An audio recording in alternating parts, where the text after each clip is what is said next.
Hello বন্ধুরা, welcome back to my channel. আমার চ্যানেলে তোমাদের সকলকে স্বাগত। সবাই কেমন আছো? আশা করছি ভালো আছো, আর আমিও ভালো আছি। তো আজকে চলে আসলাম তোমাদের সাথে অন্য একটি রেসিপি নিয়ে।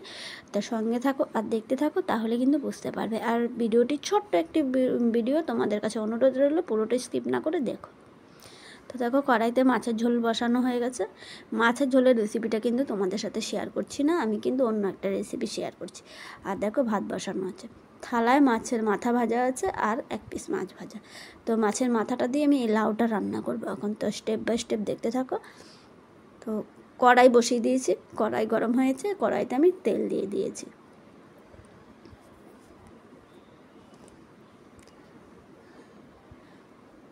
তো তেল গরম হয়ে যাবে, তারপরে এক এক করে সব উপকরণগুলো দিয়ে দেব।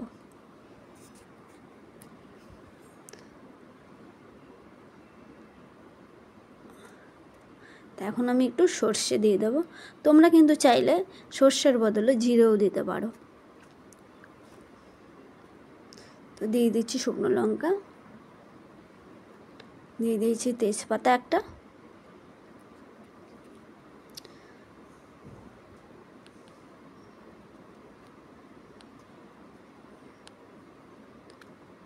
দিয়ে দেব হলুদ।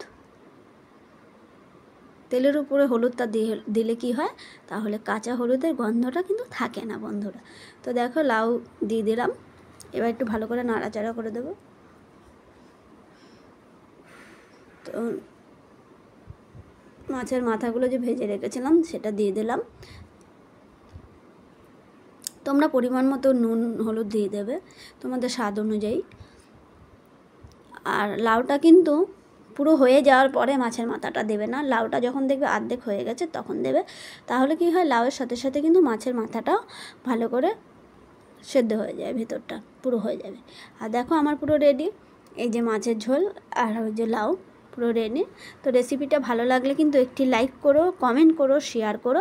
পাশে থাকা বেল আইকনটিকে ক্লিক করতে ভুলো না। আমি ভিডিও ছাড়ার সঙ্গে সঙ্গে তোমাদের কাছে নোটিফিকেশন পৌঁছে যাবে। Thank you. দেখা হচ্ছে নেক্সট ভিডিওতে।